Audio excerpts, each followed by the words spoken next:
Okay, hello everyone. Here I want to provide a tutorial on how to move save full letter item to cart on Amazon Shopping app on an Android device.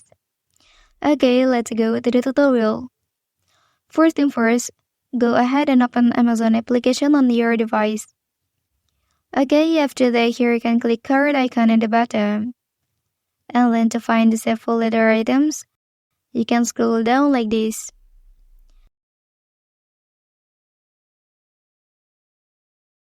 Okay, and then here you can move it to the cart by pressing this button.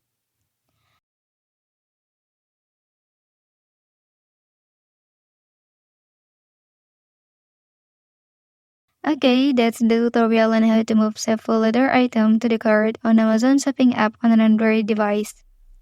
If you are helped by this video, don't forget to like and subscribe to get other information from this channel. Thank you.